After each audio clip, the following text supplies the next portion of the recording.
Hello guys. हमने unit and dimensions का chapter complete कर लिया।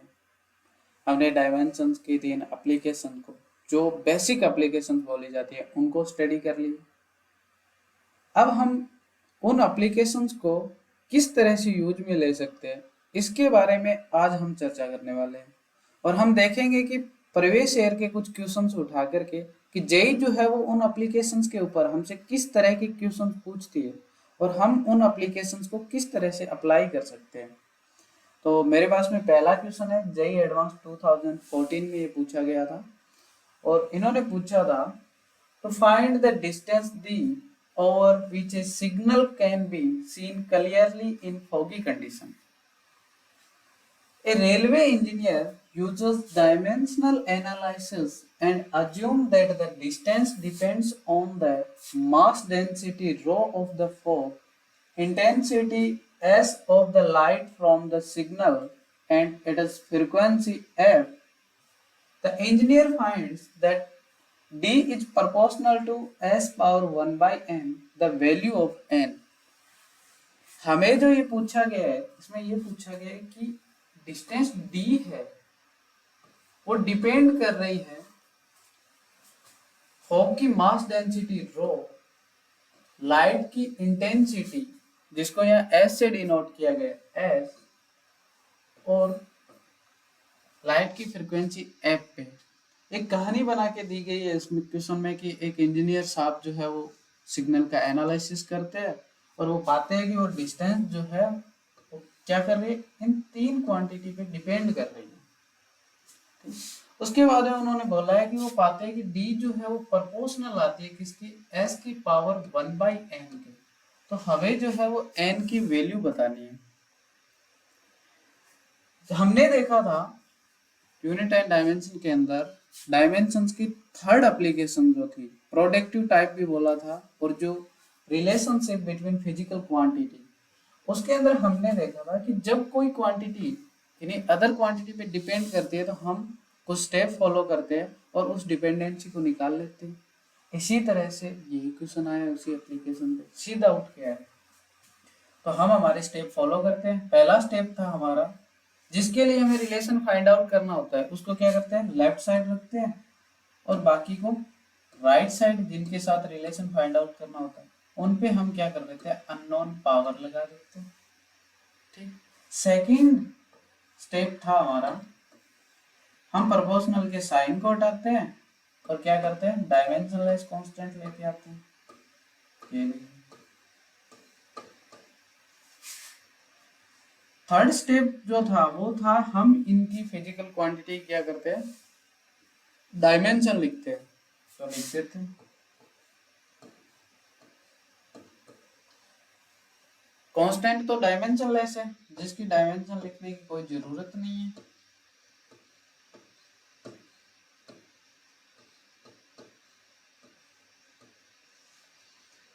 रो जो है वो है मास डिवाइड बाय वॉल्यूम। तो डेंसिटी की डायमेंशन हमारे पास क्या आ जाएगी, m power 1 l power -3 t power 0। Intensity इन्होंने दे रखी है पावर बाय एरिया, क्वेश्चन में दी गई है।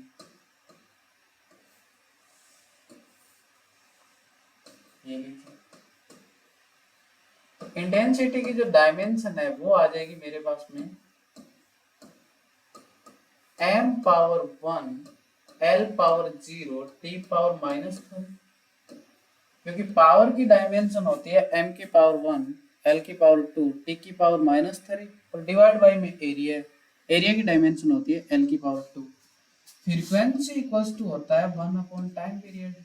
तो डायमेंशन ऑफ फ्रीक्वेंसी आ जाएगी मेरे पास में m power 0 l power 0 t power -1। ठीक है, तो रख देते हैं। डिस्टेंस की डायमेंशन आती है m power 0 l power 1 t power 0। रो मास डेंसिटी, मास डेंसिटी की डायमेंशन आती है m power 1 l power -3 t power 0। Intensity की डायमेंशन आती है m⁻1 L⁻0 T⁻³ और फ्रीक्वेंसी की डायमेंशन आई थी m⁻0 L⁻0 T⁻⁻1 और इनके ऊपर unknown power A B C। ठीक है, अब क्या करते हैं, ये फिजिकल क्वांटिटी जो मल्टीप्लाई में है, जिनके अंदर जिनका बेस सेम है, उनकी पावर को हम क्या कर देते हैं, ऐड कर देते हैं। तो कर देते हैं m⁻0 L⁻1 T⁻0 equals to, यहाँ m की पावर 1 है, यहाँ भी m की पावर 1 है और यहाँ m की पावर क्या है, 0 है। तो मेरे पास में m की पावर क्या आ जाएगी, m की पावर a यहाँ 1 से मल्टीप्लाई होगी तो a, यहाँ b 1 से मल्टीप्लाई होगी तो b, यहाँ c 0 से मल्टीप्लाई होगी तो 0 हो जाएगी। तो m की पावर क्या आ गई कुल मिला के मेरे पास में a प्लस b। उसके बाद में l की पावर -3 है, 0 भी 0 से, यानी कि -3 आ गई। उसके बाद में टाइम, t की पावर यहाँ 0 है, यहाँ t की पावर -3 है, यहाँ t की पावर -1 है, तो t की पावर -3 भी -3 से, ये लीजिए। फोर्थ स्टेप जो थी वो हमसे कह रही थी कि आप क्या करो, दोनों साइड पावर को कंपेयर कर दो, जिनका बेस सेम होता है उनकी पावर को क्या कर दो, आप कंपेयर कर दो। तो पहले मैं मास की पावर देखता हूँ। LHS साइड जो है वो मेरे पास में मास की पावर कितनी है, 0। RHS साइड मेरे पास में मास की पावर है a plus b equals to आ गया मेरे पास में 0। इक्वेशन नंबर, ठीक है। उसके बाद में लेंथ की पावर को कंपेयर करते हैं। लेंथ की पावर RHS साइड -3 है और LHS साइड 1 है, तो ये लीजिए -3a equals to 1। Equation number second. हमने जो रिलेशन लिखा था उसमें इंटेंसिटी की पावर को b लिखा था, यानी कि मेरे पास में अगर b की वैल्यू आ जाए तो मैं n की वैल्यू फाइंड आउट कर सकता हूँ। मुझे थर्ड इक्वेशन तक जाने की यहाँ जरूरत नहीं है, तो मैं a इक्वल्स टू -3/a को इक्वेशन नंबर फर्स्ट में लिखता हूँ, तो मेरे पास में b की वैल्यू जो है वो आ जाती है 1/3। ठीक है, अब हमसे क्वेश्चन में क्या पूछा गया है कि d जो है वो प्रोपोर्शनल आ रही है s की पावर 1/n की, और हमारे रिलेशनशिप को हम देखें तो b की वैल्यू हमें कितनी आई है, 1/3 प्राप्त हुई। तो d प्रोपोर्शनल किसकी आएगी, s की पावर 1/3 की। यहाँ से देखो इन दो को एलिमिनेट कर दिया, क्यों, क्योंकि इनकी हमें जरूरत नहीं थी। क्वेश्चन में तो हमें इंटेंसिटी की प्रोपोर्शनलिटी पूछी थी, तो दोनों को कंपेयर किया तो 1/n इक्वल्स टू आ गया मेरे पास में 1/3, तो n इक्वल्स टू आ गया, हमारे पास n की वैल्यू कितनी आ गई, 3। ये क्वेश्चन हमसे 2014 में पूछा गया था। नेक्स्ट क्वेश्चन हमसे जेई एडवांस 2016 में पूछा गया, और इसमें पूछा गया कि ए लेंथ स्केल जिसकी लेंथ L है depends on the permittivity of a dielectric material, Boltzmann constant Kb, the absolute temperature T, the number per unit volume of certain charge particle and the charge carried by each of particle, which of the following expression for L is R dimensionally correct। यहाँ question में each R दे रखा है, क्या दे रखा है, each R दे रखा है। इसका मतलब ये है कि ये जो क्वेश्चन है वो मल्टीपल चॉइस क्वेश्चन है, यानी कि इसके अंदर ऑप्शन मोर देन 1 करेक्ट हो सकते हैं। ठीक, जो क्वेश्चन मल्टीपल चॉइस क्वेश्चन आता है उसमें हमेशा ही ऑप्शंस पे गौर करना चाहिए, उसमें हमें चारों ऑप्शन चेक करने होते हैं जो मल्टीपल चॉइस क्वेश्चन होता है। तो हमें जो क्वेश्चन में दे रखा है वो ये दे रखा है, लेंथ जो है वो डिपेंड कर रही है permittivity, Boltzmann constant Kb, absolute temperature T, number of particle charge particle per unit volume n, और पार्टिकल्स के ऊपर जो चार्ज है Q। कुल मिला के इन 5 फिजिकल क्वांटिटी पे लेंथ जो है वो क्या कर रही है, डिपेंड कर रही है।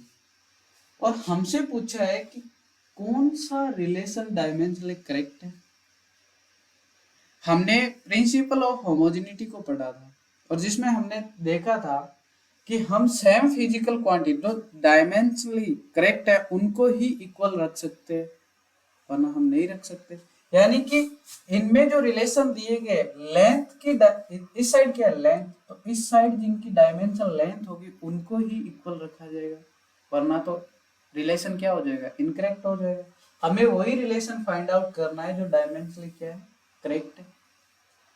एक तो मैं इन सब की डायमेंशन रख रख के देखूं, एक तो ये तरीका है। दूसरा, हमें टाइम बचाने के लिए स्मार्ट तरीका है क्या, इन ऑप्शंस को देखो आप, हर ऑप्शन में क्यू स्क्वायर बाई एप्सिलॉन है, इसमें एप्सिलॉन स्क्वायर बाई क्यू है, इसमें क्यू स्क्वायर बाई एप्सिलॉन है, इसमें भी क्यू स्क्वायर बाई एप्सिलॉन है। यानी कि हर ऑप्शन में मुझे क्यू स्क्वायर बाई एप्सिलॉन दिख रहा है। दूसरा, बोल्ट्जमान कांस्टेंट और टेम्परेचर दोनों मल्टीप्लाई।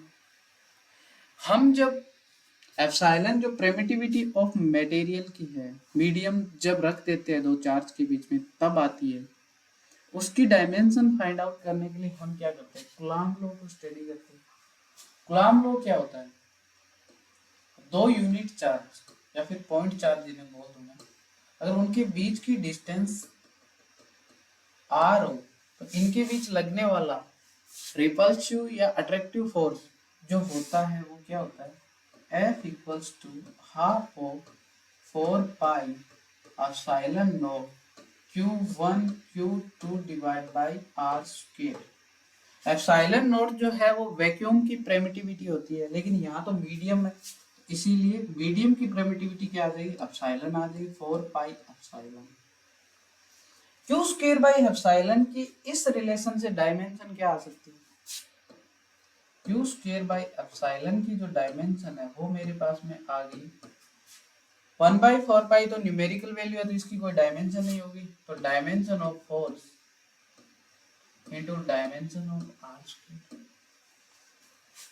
ठीक है, वर्क डन जो होता है उसकी डायमेंशन होती है force, dimension of force into dimension of displacement. Displacement क्या होता है मेरे पास में, एक डिस्टेंस ही होती है, यानी कि मैं इसको ऐसे भी लिख सकता हूँ, dimensions of force into dimensions of r into dimensions of r।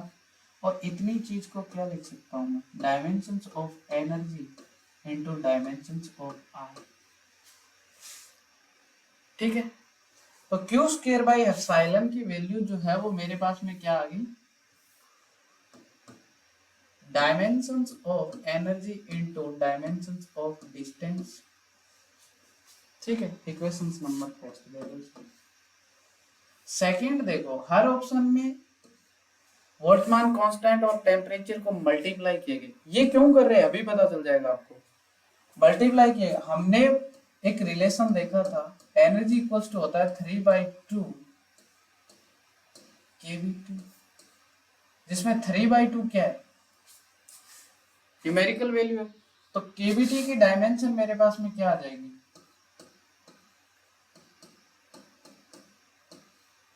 Dimensions of energy. यानी कि मैं केवीटी की डायमेंशंस को क्या लिख सकता हूं, डायमेंशंस ऑफ एनर्जी। ये मेरे पास में इक्वेशंस नंबर सेकंड होगी। एन क्या दे रखा है, एन दे रखा है number of charge particle per unit volume, तो डायमेंशंस ऑफ एन क्या आ जाएगी मेरे पास में, L पावर -3। ये इक्वेशंस नंबर थर्ड होगी मेरे पास में। ये रिलेशन हमने निकाल लिया, अब हम ऑप्शंस को क्या कर सकते हैं, आराम से चेक कर सकते हैं। कैसे, हम एक एक करके सारे ऑप्शंस चेक करने हैं हमें, क्योंकि मल्टीपल चॉइस क्वेश्चन है, ये करने पड़ेंगे, तो मैं एक एक करके ऑप्शंस को चेक करता जाता हूँ। ऑप्शन नंबर ए में क्या दे रखा है, इसको देखो, Q square by epsilon into 1/kB2 into में एन दे रखा है और दे रखा है क्यू स्क्वायर बाई एप्सिलॉन की डायमेंशन क्या है? Dimensions of energy into dimensions of distance into में 1 अपॉन केवीटी की dimension, dimensions of energy into N की डायमेंशन एल पावर -3। एनर्जी की डायमेंशन से एनर्जी की डायमेंशन सीधा कैंसिल। यहाँ आर की डायमेंशन क्या है? ये डिस्टेंस है एल की पावर 1 इनटू में है इसके क्या एल की पावर -3 ऊपर क्या होल रूट इक्वल्स टू क्या आ गया एल की पावर -1। क्या एल के इक्वल्स टू एल की पावर -1 हो सकती है क्या? जी नहीं। तो ऑप्शन ए तो मेरा इनकरेक्ट हो गया। अब मैं ऑप्शन बी को चेक करता हूँ। जब मैं ऑप्शन बी को चेक करने के लिए जाता हूँ तो बी में क्या लिखा गया है? केवीटी इनटू में epsilon by Q square into 1 upon N लिखा गया है। इनको थोड़ा सा सिंपल तरीके से लिख लिया हमने। अब हमारी इक्वेशन से इनकी क्या कर देते हैं? वैल्यू डाल देते हैं। केवीटी की वैल्यू क्या? Dimensions of energy into epsilon by Q square by epsilon की वैल्यू आई थी dimension of energy into dimension of distance, तो इसकी आ जाएगी 1 upon dimensions of energy into dimension of distance into में 1 अपॉन एल की power -3। Energy की dimension से energy की डायमेंशन कैंसिल। यहाँ क्या बचा? 1 upon L power 1 into 1 upon L power -3 और इसको सोल्व किया तो ये आ गया रूट के अंदर एल पावर 2 इक्वल टू आ गया एल की power 1।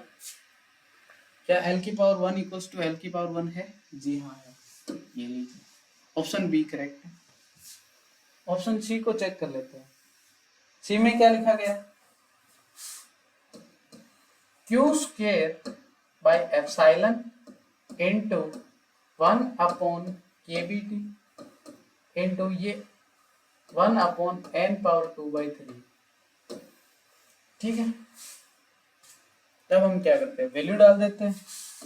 Dimension of energy into dimension of R Q square by epsilon की 1 upon dimension of energy into में क्या 1 अपॉन n पावर -3 और होल पावर है इसकी 2/3। जब मैं इसको सॉल्व करता हूँ तो मेरे पास क्या आता है? एल की पावर 1 इनटू में एल की पावर 2, ये कुल मिला के होगी एल की पावर 3 और इसको थोड़ा सा और सोल्व किया तो ये आ गई एल की पावर 3/2। क्या एल की पावर 1 इक्वल होती है एल की पावर 3/2 के? जी नहीं। तो ऑप्शन सी भी मेरा अनकरेक्ट है। ऑप्शन डी को चेक कर लेते हैं। डी में क्या दिया गया? Q square by epsilon into 1 upon KVT into 1 upon की पावर 1/3। ठीक है। तो यहां से देखिए क्यू स्क्वायर बाय एप्सिलॉन की वैल्यू कितनी है? Dimensions of energy into dimensions of distance into 1 upon KVT की वैल्यू कितनी है? डायमेंशंस ऑफ एनर्जी इनटू में 1 upon ls2 power -3 whole power 1/3। जब इसको सॉल्व किया जाता है तो ये आती है l power 1 into 1 upon l की पावर -1 और इसको सॉल्व करने पर रूट में आती है l की पावर 2 इक्वल्स टू l की पावर 1। क्या l की पावर 1 इक्वल्स टू l की पावर 1 है? जी हाँ है। ये लीजिए ऑप्शन डी आपका करेक्ट है। इस क्वेश्चन में किया क्या? ये तो हमने ऑप्शन चेक कर लिए। जब भी मैंने पहले भी बोला था कि मल्टीपल चॉइस क्वेश्चन होते हैं तो उनके लिए पहले कंडीशंस देख लो। आप अगर इन सबकी डायमेंशंस निकाल के रखते तो ये बड़ी लंबी प्रोसेस हो जाती। हमने क्या किया? इन रिलेशंस को यूज कर लिया। हमने देख लिया कि रिलेशंस आते कहाँ से और हमने उनकी डायमेंशंस को क्या कर लिया? डायरेक्ट लिख लिया। अब डायरेक्ट रखते ही हमारे पास क्वेश्चंस क्या हो गए? बहुत छोटा सा क्वेश्चन हो गया। बिल्कुल ही ज्यादा अप्रोच लगाने की जरूरत ही नहीं। आप थोड़े से स्मार्ट तरीके से इन ऑप्शंस को देखो कि दिया क्या गया है और रिलेशंस क्या है और उसके बाद में क्या करो? उन जो रिलेशन है उसको यूज कर लो उन ऑप्शंस के लिए। अगर आप इन सबकी डायमेंशन लिख कर चेक करते तो ये कम से कम 10 से 15 मिनट खा जाता आपका क्वेश्चन। हो सकता है आपकी कैलकुलेशन तेज है तो 5 से 7 मिनट, लेकिन इतना टाइम नहीं होता हमारे पास। ठीक, तो आप क्या करो, हमेशा ही स्मार्ट तरीका यूज करने की कोशिश करो। और वो कैसे आएगा, वो आपको क्वेश्चंस की कंडीशंस देखना स्टार्ट करो पहले कि क्वेश्चंस ने दे क्या रखा है, हमसे पूछा क्या है, ठीक है, वेरिएबल क्या चीज है, और नॉन क्या है हमारे पास में, और अननोन क्या है। बस आप सिंपल तरीके से उस क्वेश्चन की तरफ पहुंच जाते हो। नेक्स्ट क्वेश्चन, एक क्वेश्चन पूछा गया था जेई एडवांस 2019 के अंदर, और क्वेश्चन में दिया गया है let us consider a system of units in which mass and angular momentum are dimensionless. यानी कि इन्होंने हमें एक अपना खुद का एक स्पेशल सिस्टम दिया है, और जिसके अंदर बोला है कि उस सिस्टम के अंदर मास मास के डायमेंशनलेस है, यानी कि m की पावर 0, l की पावर 0, t की पावर 0। सेकंड बोला है angular momentum are dimensionless, angular momentum भी डायमेंशनलेस है, जिसको मैं कैपिटल L से डिनोट कर रहा हूं, ये भी डायमेंशनलेस है, t की पावर 0। ठीक है, एक यहां तक की इंफॉर्मेशन तो हमने देख ली। आगे दे रखा है हमें if length has dimension of L which of the following statement is are correct। Is आ रहा है मतलब मल्टीपल चॉइस क्वेश्चन है, और इन्होंने बोला है कि अगर लेंथ की डायमेंशन कैपिटल L हो तो which of the following statement is are correct, तो कौन सा स्टेटमेंट करेक्ट होगा। हमें दो चीज दे रखी है, एक तो मास डायमेंशन लेस दे रखा है, दूसरा एंगुलर मोमेंटम डायमेंशन लेस दे रखा है। एंगुलर मोमेंटम जो होता है वो होता है R cross linear momentum, R जो होती है वो परपेंडिकुलर डिस्टेंस होती है, ठीक है, जो हम रोटेशन के अंदर पढ़ेंगे। तो अगर मैं यहाँ से एंगुलर मोमेंटम की डायमेंशन लिखता हूँ तो मेरे पास आती है dimension of angular momentum, dimension of distance into dimension of linear momentum. ठीक, एंगुलर मोमेंटम को क्वेश्चन में हमें क्या दे रखा है, डायमेंशनलेस दे रखा है। डिस्टेंस की डायमेंशन जो होती है वो होती है l की पावर 1, और लीनियर मोमेंटम की डायमेंशन होती है m की पावर 1, l की पावर 1, t की पावर -1। लेकिन यहाँ सिस्टम के अंदर मास को क्या दे रखा है, डायमेंशनलेस दे रखा है। जब मैं इसको सॉल्व करता हूं तो मेरे पास में एक रिलेशन आता है t की पावर 1 इक्वल्स टू l की पावर, ये रिलेशन आ जाता है। अब इस रिलेशन का यूज करके हमें हमारे ऑप्शन चेक करने हैं। कैसे चेक करेंगे, the dimension of force is L power -1। देखते हैं ऑप्शन ए के लिए,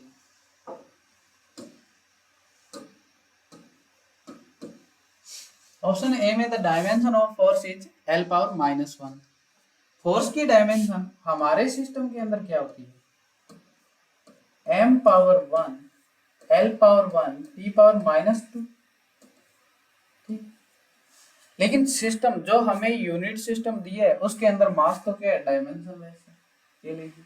और ऑप्शन के अंदर डायमेंशन किस में पूछी है, हमें लेंथ में पूछी है। तो लेंथ में पूछी है तो हमें एक रिलेशन फाइंड आउट हुआ था t power 1 equals to l की पावर 2, यानी कि हमें यहाँ से t को भी एलिमिनेट करना पड़ेगा, और मैं टाइम को एलिमिनेट करने के लिए इस रिलेशंस को यूज कर लूंगा जो मुझे पता चला है उस सिस्टम से। तो m की पावर 0, l की पावर 1, t की पावर -2 की जगह l की पावर 2 होल पावर -2, और जब मैं उसको सोल्व किया तो मेरे पास आया l की पावर -3। लेकिन ऑप्शन में तो l की पावर -1 दे रखा है, तो इसका मतलब ये ऑप्शन भी क्या है मेरा, इनकरेक्ट है। ठीक है, अब ऑप्शन बी चेक कर लेते हैं। ऑप्शन बी के अंदर जो है वो हमसे पूछा है the dimensions of energy, energy की डायमेंशन है वो L की पावर -1 दे रखी है। हम चेक करते हैं कि ये ऑप्शन सही है या नहीं है। तो हमारे सिस्टम के अंदर एनर्जी की डायमेंशन क्या होती है, m power 1, L power 2, t की पावर -2। हमें जो सिस्टम दिया है उसके अंदर मास तो डायमेंशनलेस है, ये लीजिए। और ऑप्शन के अंदर एल की पावर में पूछ रखा है तो टी को एलिमिनेट करना पड़ेगा, तो ये रिलेशन यूज करेंगे। तो रख देते हैं एम की पावर 0 एल की पावर 2 एल की पावर 2 की होल पावर -2। तो यहाँ से मेरे पास में जो एनर्जी की डायमेंशन है वो आएगी एल की पावर -2। लेकिन ऑप्शन के अंदर तो एल की पावर -1 दे रखा है, इसका मतलब ये भी मेरा इनकरेक्ट है। मुझसे तो करेक्ट पूछा है। Option C, dimension of power is, power की डायमेंशन, पावर की डायमेंशन हमारे सिस्टम में m की पावर 1 l की पावर 2 t की पावर -3 होती है। दिए गए सिस्टम के अंदर मास तो क्या है, डायमेंशन लेस है, t को भी एलिमिनेट करना है, तो m की पावर 0 l की पावर 2 इंटू l की पावर 2 की होल पावर -3, यानी कि मेरे पास में क्या आ गया, l की पावर -4 आ गया। लेकिन ऑप्शन में तो l की पावर -1 दे रखी है, ये ऑप्शन भी मेरा इनकरेक्ट हो गया। अब मैं ऑप्शन डी को चेक कर लेता हूँ। डी में दे रखा है the dimension of linear momentum is l की पावर -1। तो लीनियर मोमेंटम की हमारे सिस्टम के अंदर डायमेंशन क्या होती है, m की पावर 1 l की पावर 1 t की पावर -1। लेकिन दिए गए सिस्टम में मास तो क्या है, डायमेंशनलेस, और हमें दिए गए सिस्टम में डायमेंशन बतानी है। टी को भी एलिमिनेट करना पड़ेगा, m की पावर 0 l की पावर 1 की पावर 2 होल पावर -1, और जब इसको सॉल्व किया जाता है तो मेरे पास आ जाता है l की पावर -1, यानी कि ऑप्शन डी मेरा क्या है, करेक्ट है। तो ये मल्टीपल चॉइस क्वेश्चन था, लेकिन इसका एक ही ऑप्शन डी जो है वो ही करेक्ट आया।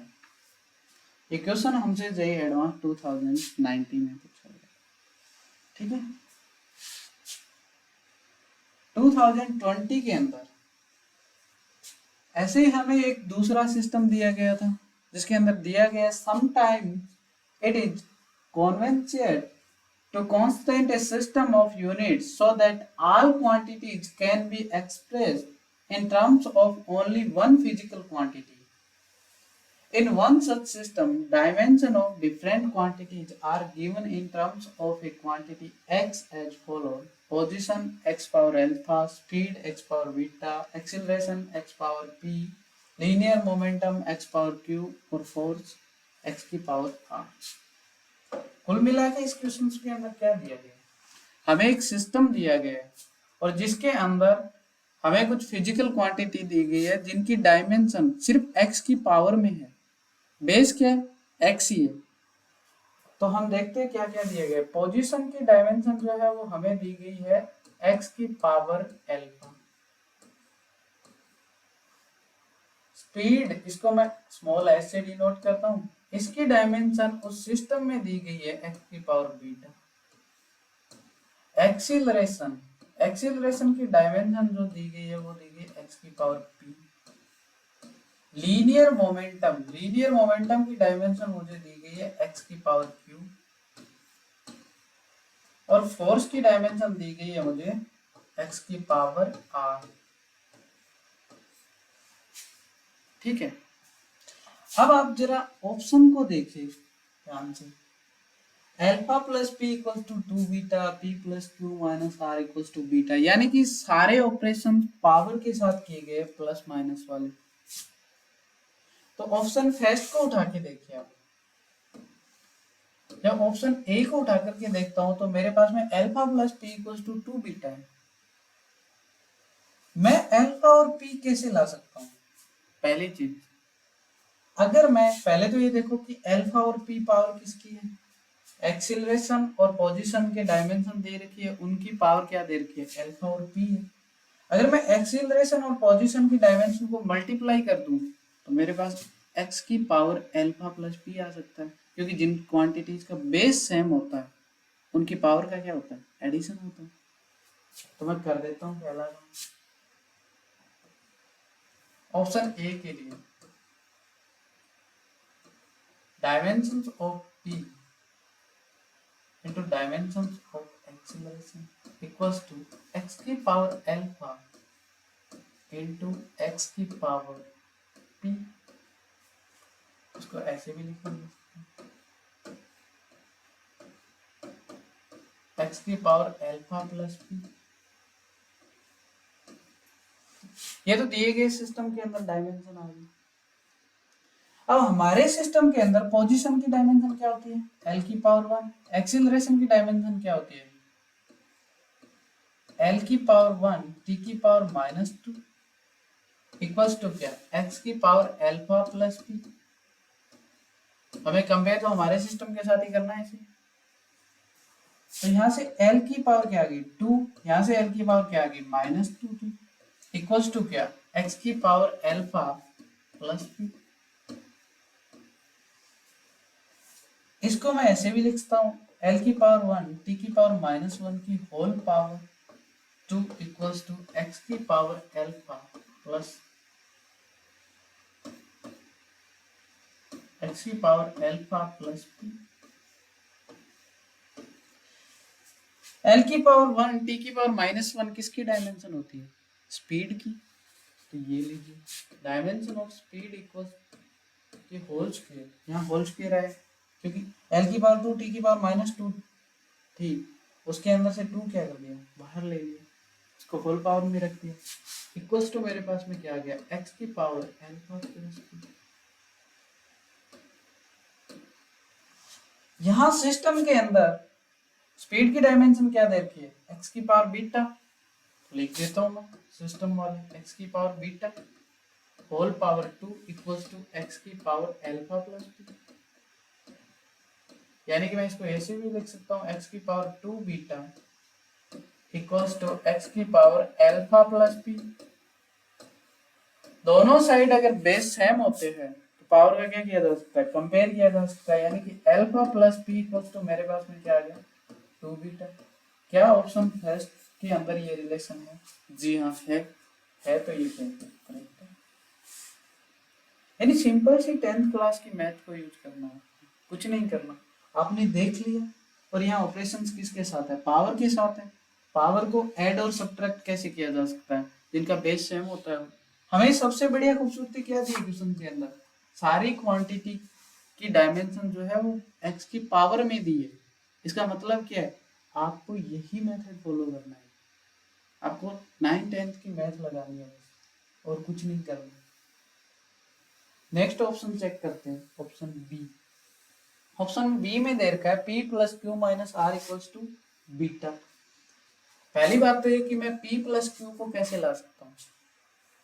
पावर P जो है वो एक्सीलरेशन की डायमेंशन के अंदर है और Q जो है वो लीनियर मोमेंटम की डायमेंशन के अंदर है।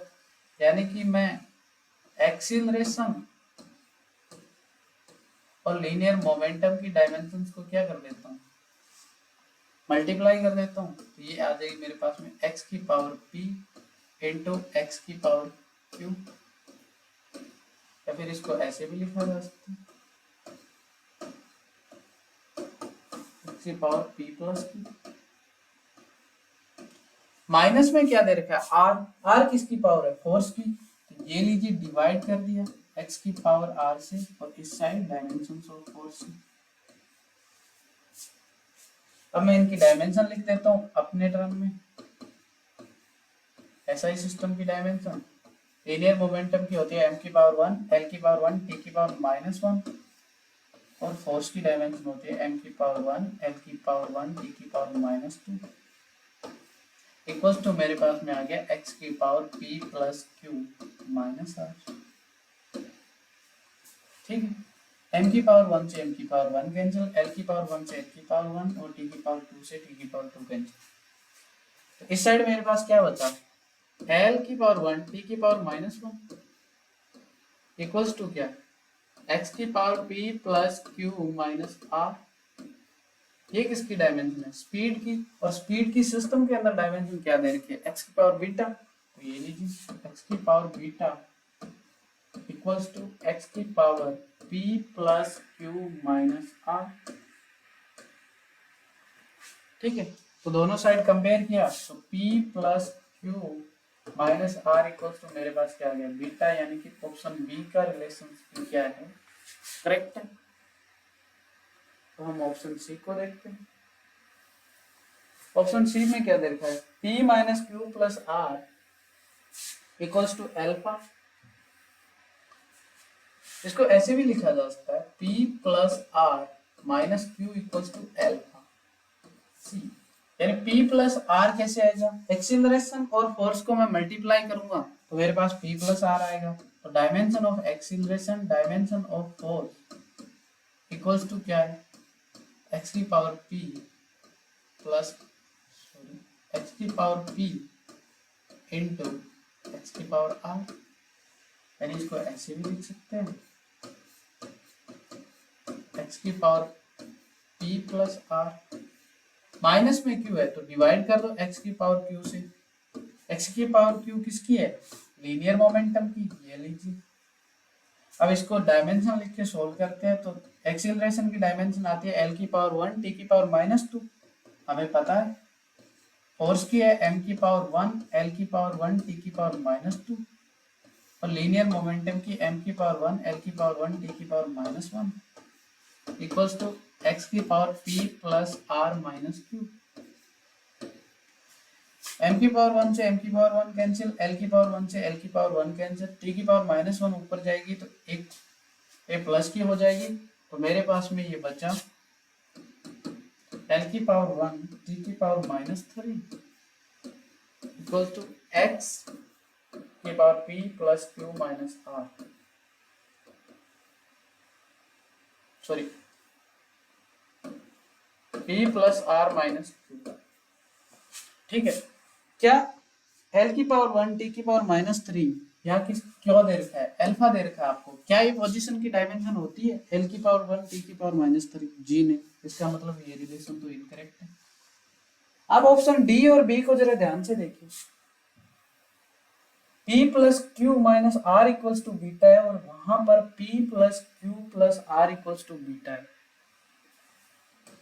अगर ऑप्शन बी करेक्ट है तो क्या ऑप्शन डी करेक्ट हो सकता है? मैं कहूंगा जी नहीं, क्योंकि लीनियर इक्वेशंस के अंदर एक ही ऑपरेशन अलाउड होता है, यानी कि वेरिएबल की एक ही वैल्यू आ सकती है। यहाँ माइनस आर आ चुका है तो यहाँ प्लस आर कभी भी नहीं आएगा। इस बाकी सारी टर्म सेम है, सिर्फ यहाँ प्लस आर है और यहाँ माइनस आर है। यानी एक्सीलरेशन, लीनियर मोमेंटम और फोर्स तीनों को क्या लिखा गया है, dimension of s equals to लिखा गया है dimensions of acceleration into dimension of momentum into dimensions of force. यानी कि एस जो है वो प्रोपोर्शनल बताई गई है एक्सीलरेशन, लीनियर मोमेंटम और फोर्स। और एक जो रिलेशन निकाला था उसमें स्पीड जो है वो प्रोपोर्शनल आई थी a की पावर 1 p की पावर 1 डिवाइड बाय f की पावर 1। यानी दोनों रिलेशन तो क्या नहीं हो सकते, एक साथ सही नहीं हो सकते। ये हमने फंडामेंटल सेट में भी पढ़ा था कि हम एक ही क्वांटिटी की दो वैल्यू तो फाइंड आउट नहीं कर सकते। लीनियर इक्वेशन के अंदर अगर दो वैल्यू आ रही है इसका मतलब क्या है, वो इक्वेशन सही नहीं है। यहाँ पर पहले रिलेशन के अंदर फोर्स की जो पावर है उसकी वैल्यू, अगर मैं इसको c से डिनोट करूं तो c की वैल्यू 1 आ रही है और इसको c से डिनोट करूं इसमें तो इसके अंदर c की वैल्यू -1 आ रही है। क्या एक ही रिलेशन के अंदर दो वैल्यू आ सकती है? जी नहीं आ सकती। इसका मतलब ऑप्शन डी तो इनकरेक्ट है, बाकी आप चेक कर लेंगे। और ऑप्शन सी भी मेरा इनकरेक्ट आया था।